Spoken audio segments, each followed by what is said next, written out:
limited by his size, he hasn't left his house in over a year. But despite his life-threatening size, Craig simply can't control his addiction to food. Food is my life.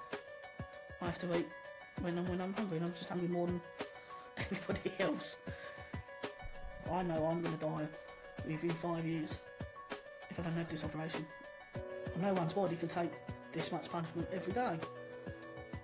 If Craig didn't get the operation, he'd just get worse and worse and worse. I don't see anything else happening but him getting 10 times bigger than what he is, and the end result would be death.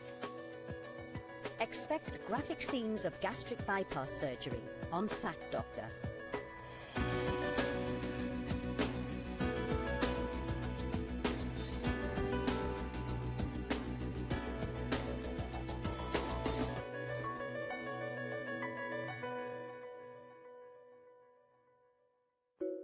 We are now the fattest nation in Europe.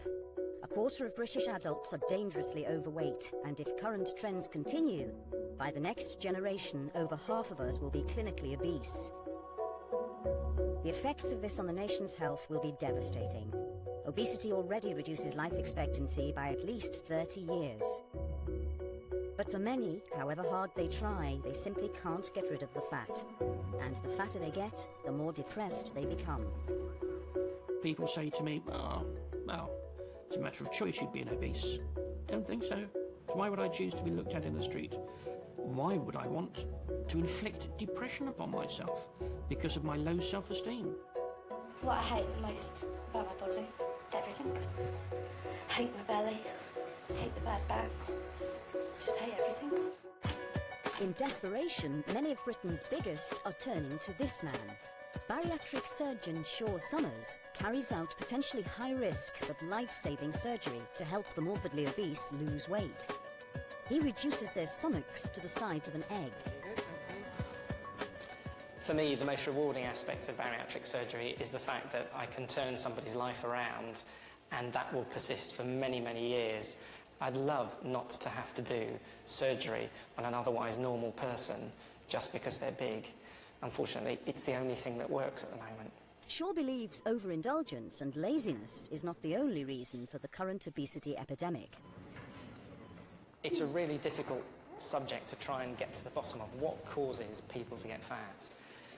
Partly it's the environment they're in, partly it's their psychological makeup, and partly it's the way life has treated them in the past. So all these things come together to lead to a lifestyle that doesn't allow them to lose weight.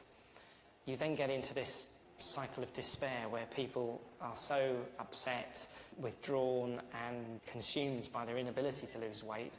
The only thing that they can really derive any kind of comfort from in life is food.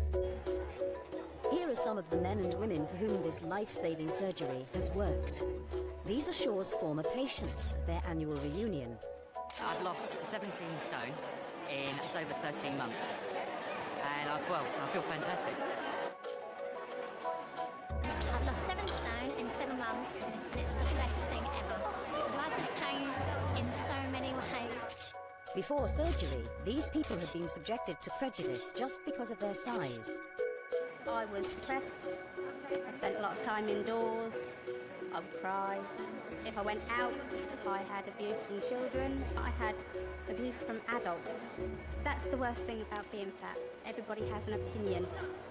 It's not always a valid opinion, but it's one that they think they have a right to voice. People were awful to me because of my size. There's just so much prejudice I face every day. It was so upsetting.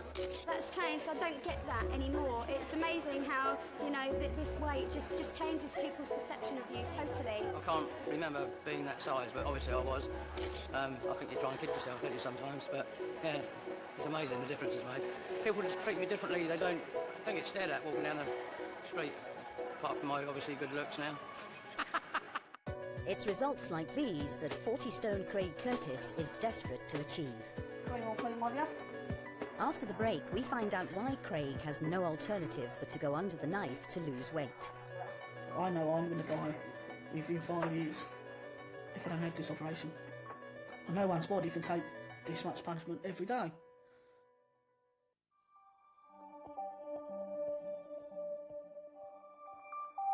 Craig Curtis is super morbidly obese. At just 30 years old, he already tips the scales at 40 stone, and he continues to gain weight. I hate being this size. I wouldn't wish it on my worst enemy. My weight just stops me from doing absolutely everything. An adult is considered obese with a body mass index of over 30. Craig's BMI is a dangerous 80. Craig lives with wife Cindy, their 3 children Samuel, Scott and Elise, and Craig's younger brother Stephen in Gravesend, Kent.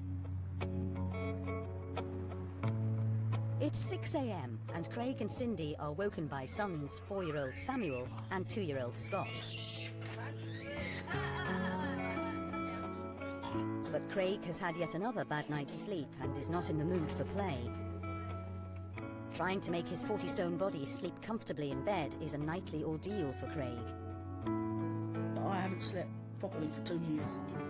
I catnap for 10, 15 minutes, half an hour. If I have an hour's sleep, it's a rarity. Last night's sleep was horrible. It was, maybe 5, 10 minutes, tossing and turning, and getting up, out of breath. And Craig wakes up at least 6 times a night, fearful that his weight is suffocating him. I'm scared every night that I'm not going to wake up. It does frighten the life out of you, because you think, my wife's going to wake up next to me, and I'm going to be dead, just for going to sleep. 23-year-old Cindy runs the household single-handedly. First job of the day is to get the children dressed before preparing their breakfasts. Yeah, right. Sam, I need the milk, please. Mornings are hectic. They're the worst time of the day. Get up, get myself dressed, come downstairs, do their breakfasts, then go upstairs, brush their teeth and wash their faces, and then I have to start with doing all the washing, the drying, and then sorting it all out, and then they fight and play. And where's Craig at this point? Still in bed. Craig's still in bed. Craig's size is so debilitating, he's unable to help Cindy with the children. He also needs round-the-clock care himself. Don't mean to sound nasty, but in a way it's like looking after 4 babies, not 3.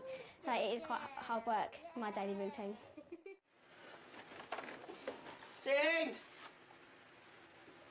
Yeah? Can I have a drink, please, bye? What do you want? Cup of tea, please. 2 sugars. My life would be 10 times easier if Craig could look after himself. It would be one less thing off my list. I do feel really guilty because I'm having to sleep when she could really, but because I can't look after the kids, she has to do it all. I feel really bad because I can't be a dad to them, really. That's not, to change a baby's nappy or get the breakfast. It's so easy, but because I can't stand for so long or bend over because I can't reach, they're very, very, very embarrassed. To be embarrassed in your own home is not very nice.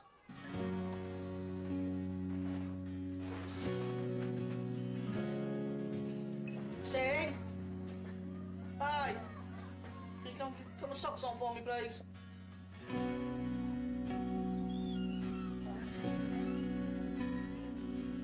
Once she's finished helping Craig get dressed, Cindy's next job is to make his breakfast.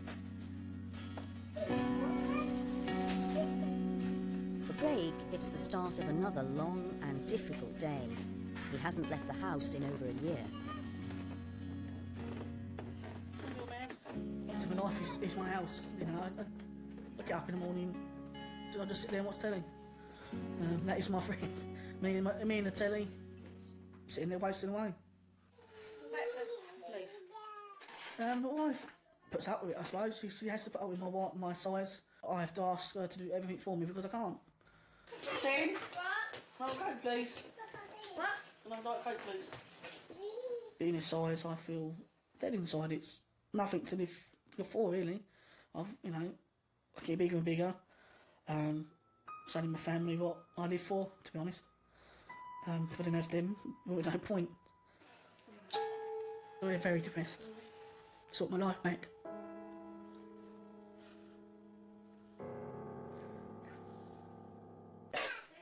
At 40 stone, Craig is the heaviest he's ever been, and he still continues to pile on the pounds. In the past 5 years, he's gained an incredible 21 stone, and he blames it all on his addiction to food. Food is my life. up there with my wife and kids. You know, they are top, but he's pushing it a close second. I hate to wait a couple of years' time. It might be top. I have to eat when I'm hungry, and I'm just hungry more than anybody else. The pleasure I get from eating the food I eat is, once I'm eating it, it's on a high. It gives me a buzz. But once I'm starting to finish the plate, I think I shouldn't have ate that, or I shouldn't have ate so much. And then I'm back on the low again. And then so I'll go and eat some more to try and make me get that nice feeling inside you. Depressed. I'm so depressed, it's unreal. It's just... I just want something to look forward to in life. If you don't have to look forward to in life, what's the point of being, The depression just...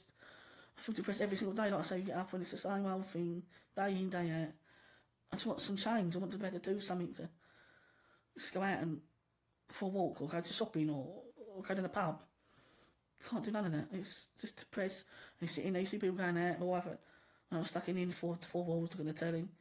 And I think, well, what's the point? What is the point? Craig used to be a plasterer, but he hasn't been able to work for the past 4 years because of his size.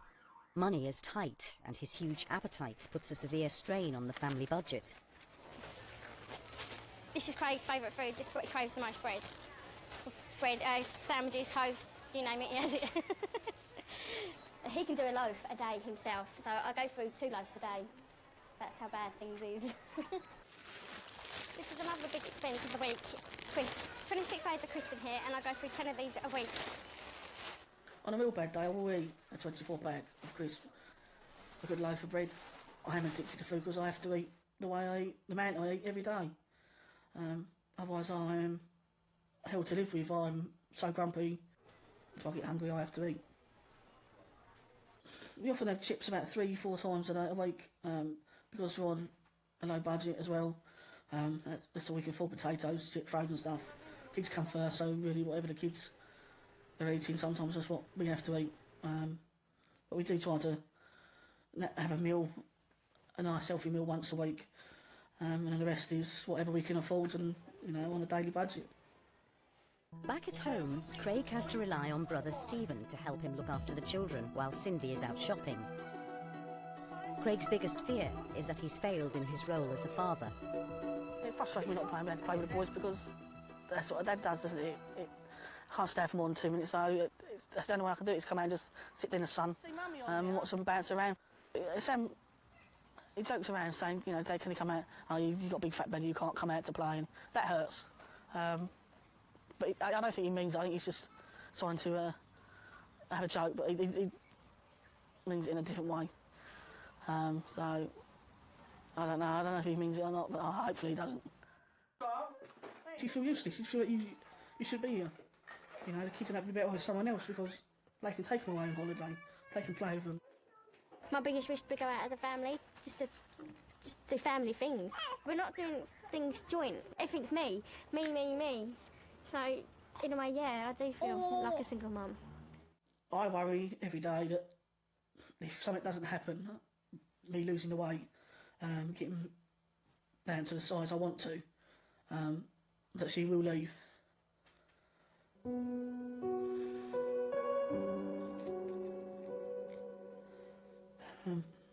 With the kids like so.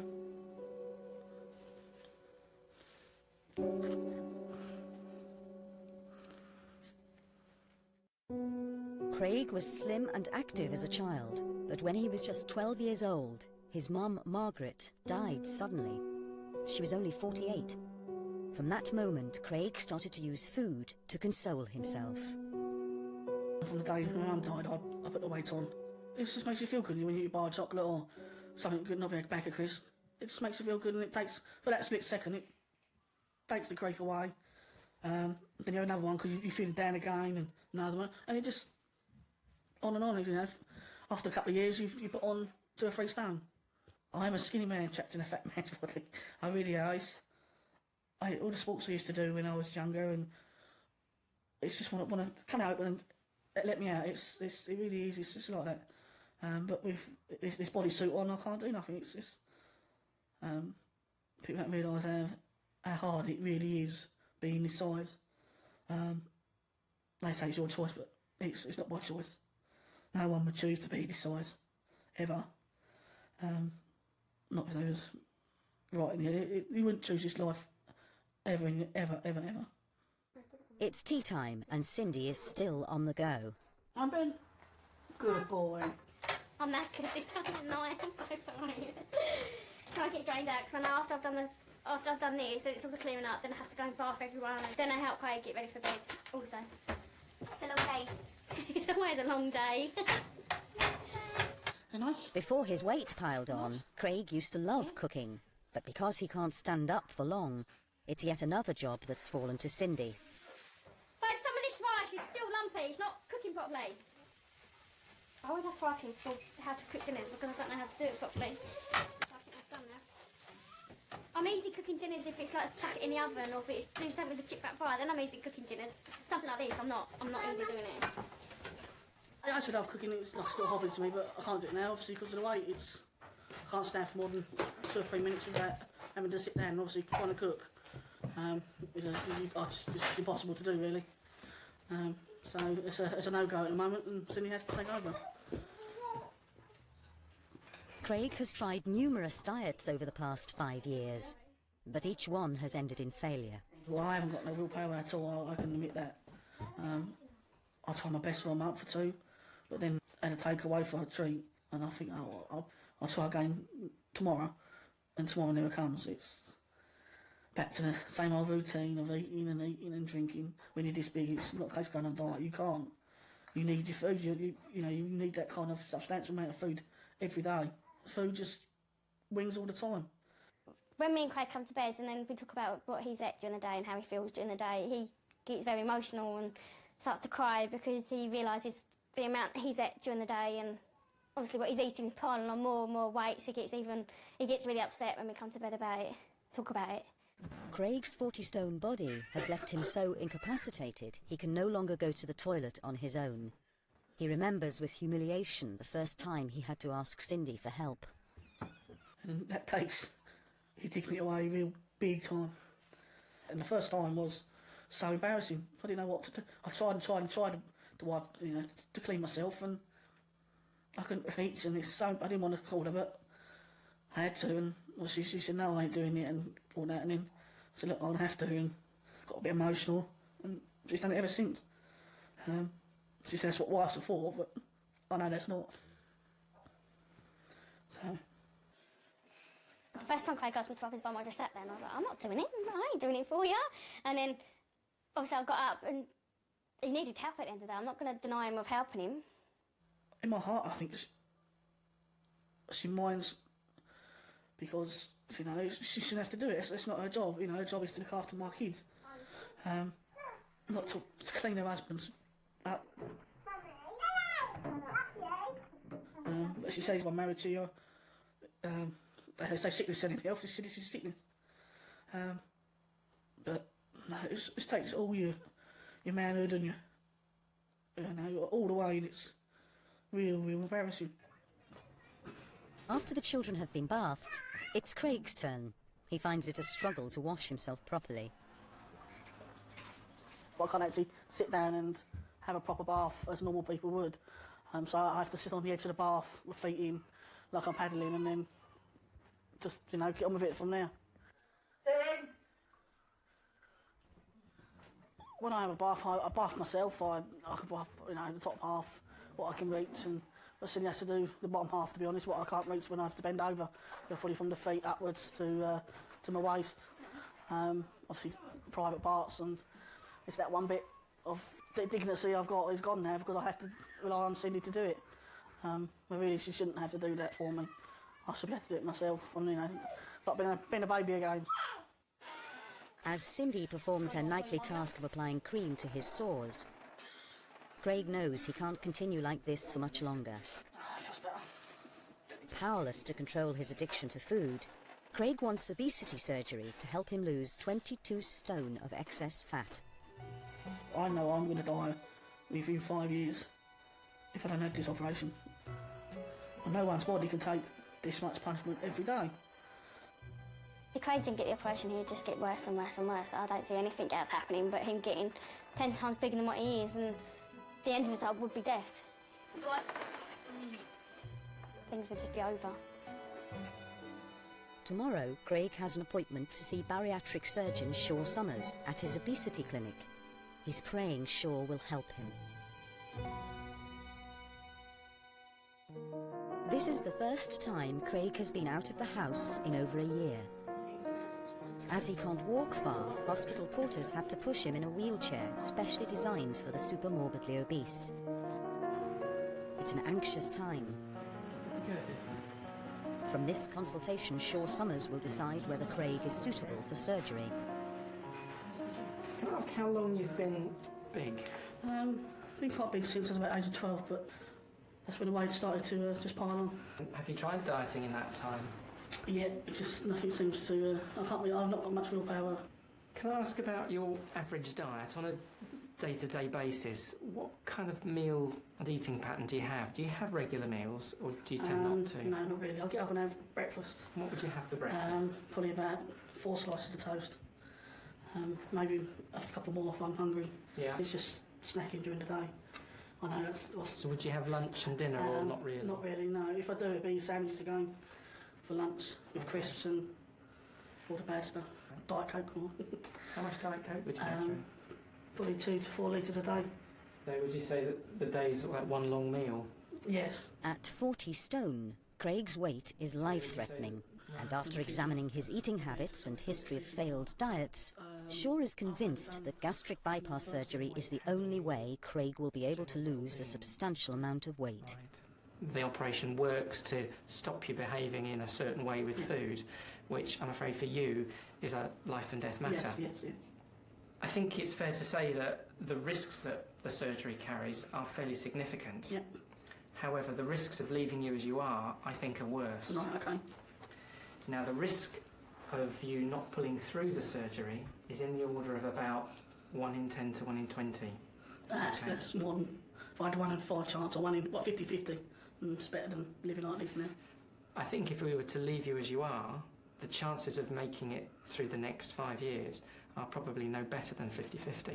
But it is your decision. Yeah, no, I'll know what. Okay. Please. Well, that's fair enough, and my job is to try and do that for you as safely as possible. Okay. Lovely, can't wait. All right. Thanks ever so much. Nice to meet you. Okay.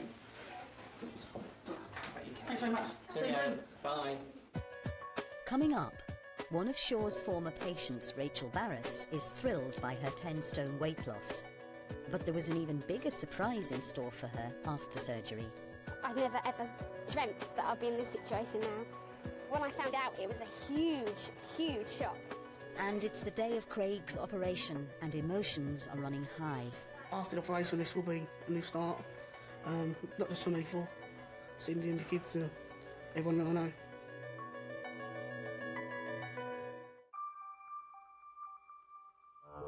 At 6 feet tall and weighing 40 stone, 30-year-old father of 3, Craig Curtis, is super-morbidly obese. He is eating himself to death and desperately needs help to control his addiction to food. Surgery seems to be his only answer. Craig's operation is in 2 weeks' time. He's so thrilled his surgery can finally go ahead, he's celebrating the good news with his family. Craig's sisters, Lorraine and Leslie, have always hoped he'd manage to lose weight without resorting to surgery. We have tried. We've all tried to no avail to get him to diet. And then we get you to stop moaning, didn't you? Yeah. But we're not moaning. It's because we care. We keep on it, and you know we're typical older sisters. You know, why do you need to do this? You know, why can't you diet? Why can't you do this? Why can't you do that? And it's not until he turns around and says, I can't do it, I need help. And you think, oh. So after you've had the operation, if you eat that, what's going to happen? If you eat big... I can still eat it, but it's... Well, made to finish the whole one, I suppose. Although they now accept that surgery is the only way forward for Craig, they've never been aware just how much he actually eats. What are you going to miss most eating? Crisps. Sandwiches.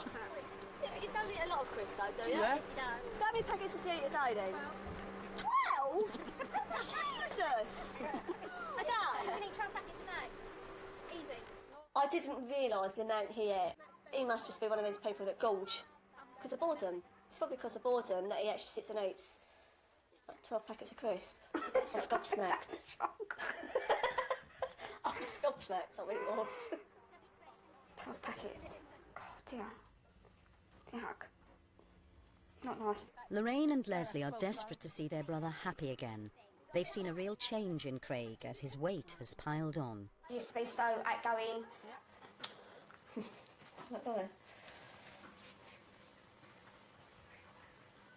He has changed a lot in 5 years, big time. And that's what's the most upsetting part of it, because he used to be so outgoing, he used to do his cricket, he used to work, and the last 5 years he's literally just sat there and deteriorated big time. And it's really upsetting to see him just sit there and rot away, basically. You're forever, are we going to get a phone call that he's dropped down dead? Every night I've just been lying there waiting. The last couple of years as he's got bigger and bigger. Waiting for that phone call, you know, and you think, is it going to happen? But hopefully it won't do now, he's having an operation. 24-year-old Rachel Barras understands this anxiety. A year ago, she was hoping that a gastric bypass would turn her life around. At 26 stone, Rachel was taking antidepressants to help her cope with her despair at her escalating weight. To have people making comments and looking at you completely disgusted is just the most horrible experience ever. Surgeon Shaw Summers performed Rachel's gastric bypass surgery just over a year ago. And since her operation, she's lost a staggering 10 stone. I'm so much happier since the operation. I don't feel like I have to cover up so much anymore. I don't feel like people are staring at me as much. I just can't believe how happy I am and how much more confident as a person I am. But just as Rachel was getting used to her dramatic weight loss, there was a further shock in store for her. I found out that I was pregnant about 6 months after my operation. I was in shock, I think, because I didn't know what was going to happen. I mean, normally throughout your pregnancy, people put on weight. And for me, it was just a completely bizarre concept that I've continuously lost weight throughout. Rachel hasn't put on a single pound since she's been pregnant. In fact, she's lost over a stone. The baby is due in 4 weeks' time. Today, she's having her final scan to check that all is well with the pregnancy. That all looks fine. Can you see what sex is? We can have a look, but it might be a bit difficult if he's got his legs together.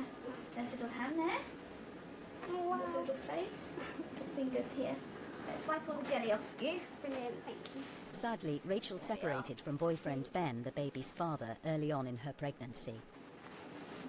It was due to the fact that things had changed so much for me. My confidence grew, and I wasn't prepared to be in a relationship where every day I was getting more and more unhappy. I was standing up for myself more, and it was putting strain on the relationship as well. So at the end of the day, I had to draw a line somewhere.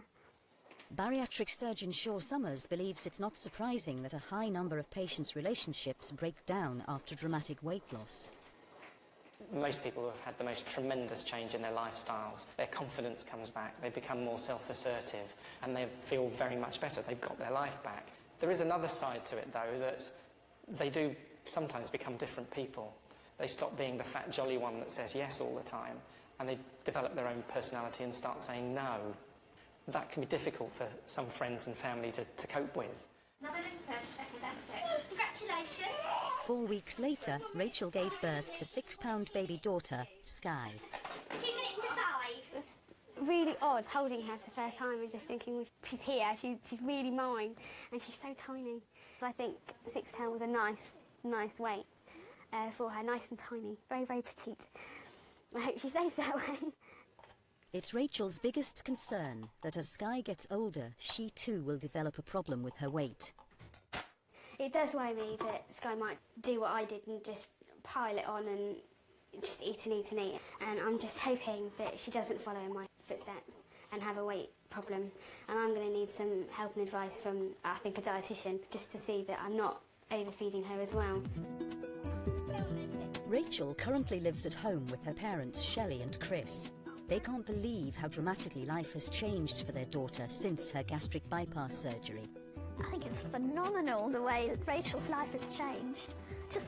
I can't actually accept how much has changed, can you? Not really. I mean, since losing the weight, Rachel's, a lot happier. She goes out walking a lot, doesn't she? Now she's got Sky. She walks into the village a lot, shopping, and she's so much happier, a lot more confidence. She's doing so well, you know, she's taking to motherhood really well and easily. That's for the future. For now, Rachel owes more to the surgery than just her dramatic weight loss. If I hadn't had the operation, I can definitely say that I don't think I would have even conceived. She certainly wouldn't be around now. The operation has changed my life in so many different ways, personally, mentally, physically.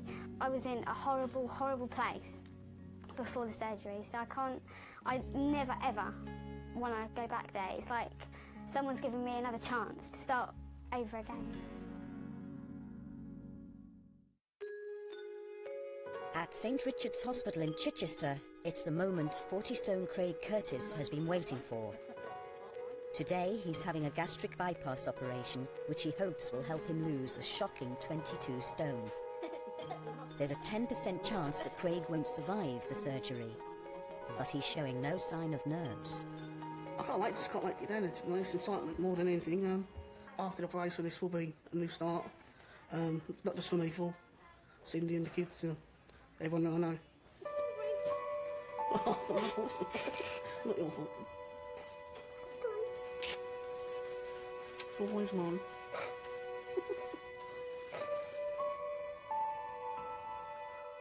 Before he operates on Craig, Shaw Summers needs to run through the risks of surgery one last time. Morning, Craig. Morning, Mr. Summers. Nice to see you. How are you? Yeah, not too bad. Hi. My wife, Cindy. Hi, Cindy. Now, like all operations, I can't guarantee what's going to happen today. I will do my very best for you. Yeah. But there is a possibility that things can happen that we don't expect, and those Understand, things include things like a bit of bleeding, or leakage from one of the joints, or infection, all of which my job is to sort out if they happen, and to keep you as safe as possible. Right. Just can't wait to get down there. You just want to get on with it now. Yeah, I've been waiting for this. If I can ask you to sign there for me. Super. Do we think, No, it's all right. I can read your signature, unlike mine. I will see you. Okay, see you soon. Yeah. Okay. Bye. Thank you. As the team prepare for his operation, Craig says goodbye to wife Cindy before being taken into theatre. See you soon. Right then, Craig. You ready? Yep. Let's go. My biggest concern is that it doesn't come out. That it could all go wrong. Everything goes through your mind. I think the worst all the time. I do. You are considered clinically obese if you have a body mass index of over 30. Craig's BMI is almost 80. It's dangerously high. Craig is a young man with a BMI of 79 and a bit, which really is not compatible with a healthy or long life. And so for Craig, it's a life or death situation. He needs the surgery in order to gain any chance of living more than the next few years. So from that point of view, his situation is one of medical desperation, really. As Shaw Summers gets ready to perform Craig's operation, the team of anaesthetists is having difficulty putting him to sleep. Right, just so close his hand for me a few times. Craig's vast amount of body fat is making it difficult for Dr. Mark Bentley to find a vein for the drip and anaesthetic.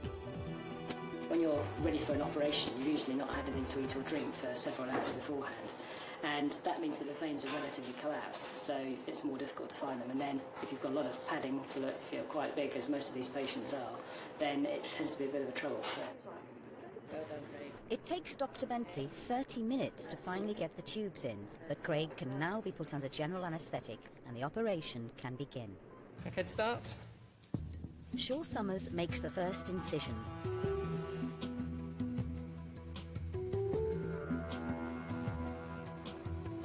He then splits open the layers of fat so he can get to Craig's internal organs.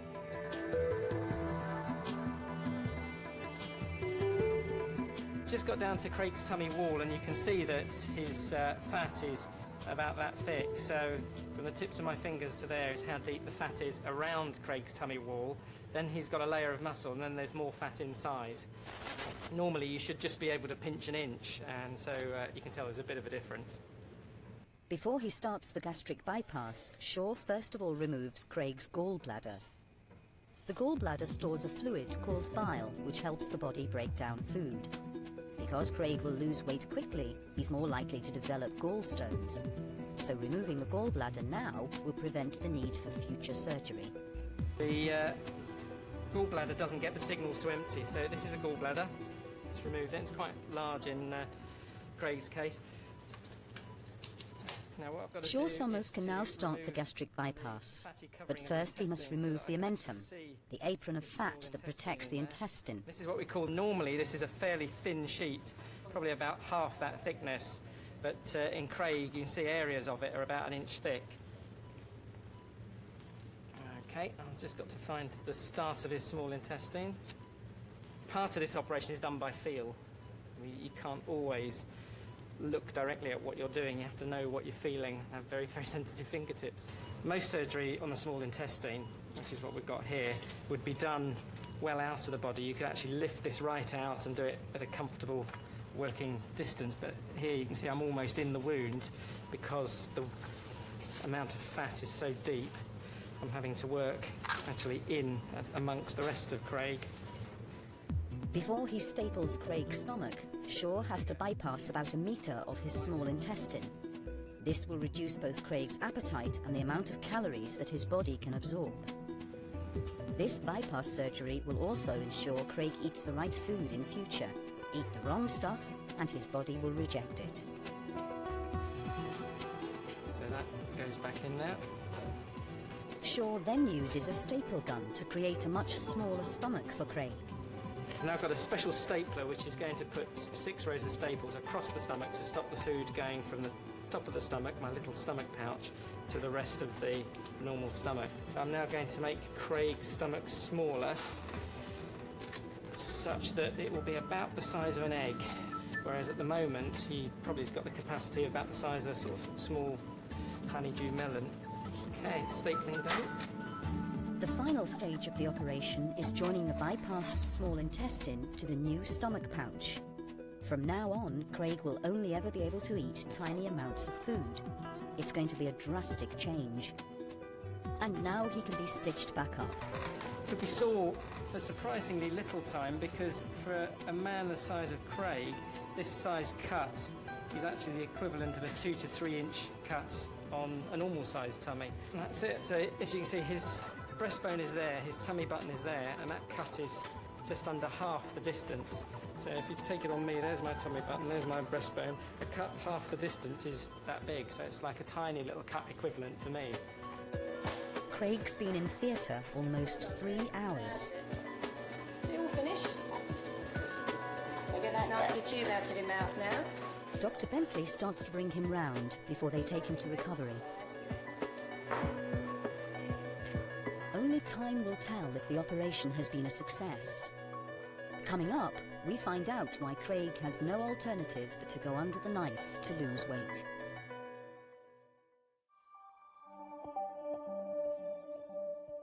Weighing a life-threatening 40 stone, father of 3 Craig Curtis was super-morbidly obese. Diets had failed and he needed gastric bypass surgery to help him lose over 22 stone of excess fat. It's been 4 months since his operation, and Craig is already halfway there. He's lost an incredible 11 stone. It's changed my life, absolutely, 100%. Altogether, I've lost 11 stone, dead on, and I feel amazing. It's really come off really quick, and it's brilliant, absolute brilliant. So fast, but so good. I have to eat when I'm hungry, and I'm just hungry more than anybody else. Cup of tea, please. Can you go and put my socks on for me, please? Diet Coke, please. Now their roles are completely reversed. Yeah. My wife Cindy, she's over the moon because all the burden of having the kids and doing everything she hasn't got to do now. And it's her turn to put her feet up and have a little rest now and again. And it's my turn to just repay back the favour. It used to be me getting up first and sorting the kids out and doing what I had to do in the morning, breakfast and all that, and now it's sometimes I can have a lay-in and he sort the kids out. It's better for the marriage, for the relationship, that it's all shared. We are acting like a married couple now, like a married couple should act. now. It's brilliant. We're getting closer. What thrills Craig most about his 11-stone weight loss is that he can now fit in the bath. He can clean himself instead of having to rely on Cindy for help. I can now obviously go to the toilet on my own, bit of dignity back, actually fit in the bath and bath myself, relax and just be a normal person. Craig's sisters can't believe the change they've seen in their brother. Craig's definitely more happier, he's more bubbly, he's the old Bubble that we knew like 7 years ago, 5 years ago, whatever it was, but his confidence is... soared, hasn't it? It's just... Oh God, yeah, definitely. And it's getting better and better and better. Absolutely phenomenal. We can't... Don't know. The difference is, well... Great. Yes. Craig's happy. He's just happy, full of confidence, full of energy. You never ever see him in a bad mood no more, which is really, really nice. See him, do you want a drink, mate? Coke, please. He's actually reversed his role with Cindy. Craig now does everything in the house. In a short space of time, every time I see him, he just loses more and more weight. It's falling off of him. I think I'll put myself in for it. I go on my exercise bike every day. I do 7 to 10 miles a day, you know. So I normally do that in 2 sittings. Before I couldn't do it, I couldn't even do 2 minutes on it. Now I'm going for 10, 15 minutes at a time, and it's just my fitness is really, really getting back to normal. On the exercise bike, it strengthens my legs. It has done, because I can walk now. I can go walking for 2, 3, 4 hours. It doesn't bother. I can stand up as long as I like now. Even do a bit of running now. So, you know, it's just been a real bonus for me to having that bike. Craig's weight loss has brought the whole family closer together. Before his operation, he was confined to the house. Today is the first time he's ever come to the park with Cindy and the children. Mine and the kids' relationships are just fantastic. It's so much better now. We can do things together. It's just brilliant. And got getting my life back now. Can't believe I'm playing football with the kids at this. You know, it's only been 4 months and I'm running around like I'm a little teenager again. It's just excellent. And I am so happy. It is the best thing and the best feeling just to be fit again.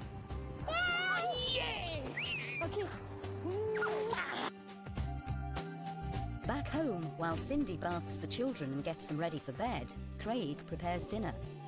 With a stomach now the size of an egg, his eating habits have changed dramatically.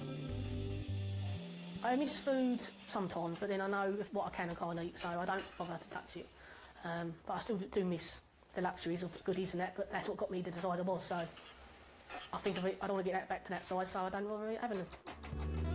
With the children tucked up in bed, Craig and Cindy enjoy quality time alone.